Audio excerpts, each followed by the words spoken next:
Um, this is my review of the book Me and Marvin Gardens by King, also known as A.S.King. Uh, this is a new release. It got released in 2017. It's a middle grade book, but I fell absolutely in love with it, and so here I am reviewing it. First off, I want to say that I haven't been reviewing or posting a lot of videos on YouTube, and I haven't been reviewing a lot of books, and that was because I was not clearly very impressed by what I was reading, and I didn't feel the need to go online and post it.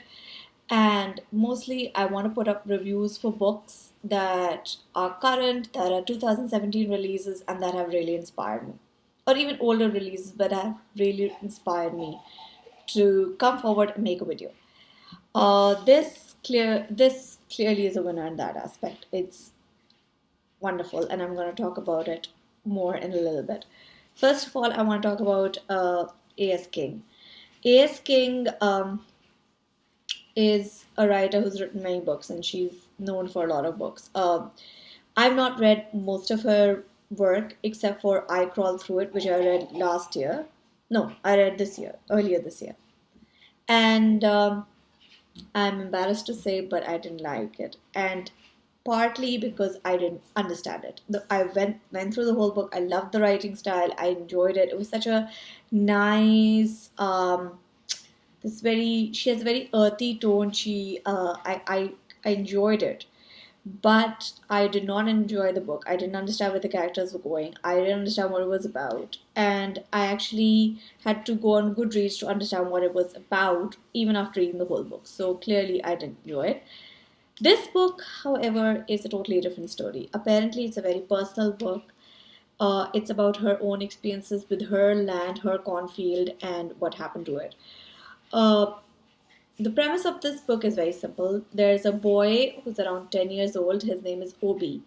He lives a country in the country, and now they're converting that country into small suburban area where houses are being built, and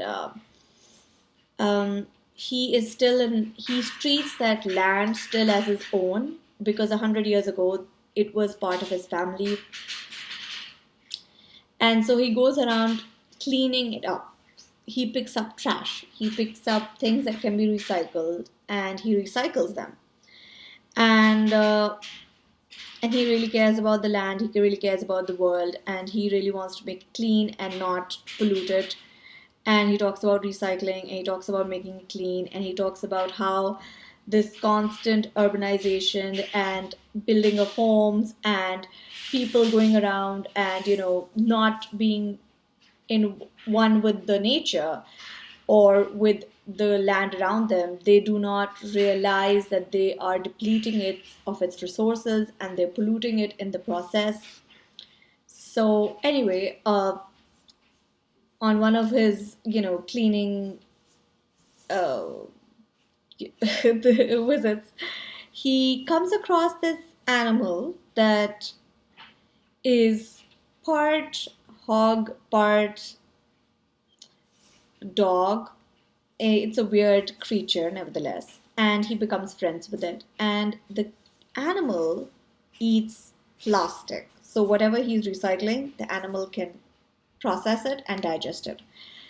And they become friends, and it's about so many things, but yes, basically it's about learning about the world and learning about the earth and how a small boy wants to make a difference, how he wants to overcome the problems that human beings are bringing to this planet and how we are misusing it, and how he finds a planet that can probably be the pollution solution, in the words of Obi himself. It's just so sweet, so adorable, so relevant, so true, and it was so cute. And that I had to give it like a 4.5 out of 5. The only reason I won't give it a 5 out of 5 was because obviously it wasn't that as intense, being a middle grade book, but I would ask anyone who's anyone, middle grade, adult, young adult, old, whatever, you're in this planet, you're part of this world, you should read this book, and hopefully the first thing that you'll learn is that you'll recycle. Um, because apparently 80% of our trash can be recycled and we just don't know it. Again, another tidbit from the book. I love this book, and my plans for reviewing books is such that I'm only going to review books that are recent and I'm clearly very, inspired by them. Other than that, I'm not interested in making wrap up videos or making TBR videos. I get really bored of that stuff and it's very long. And most of my books already come from the library, and I never know what I'm going to pick up next because every day I go and pick up a new book from the library. So I don't think it's something that works with me uh, personally. And I just want to talk about books that inspire me and that I think other people should be aware of and that they should read, or books that I really feel strongly about, whether like or dislike. And I want to talk about those and recent reads because there's so many booktubers out there who've reviewed so many books. The recent books less so, so I would like to focus on those.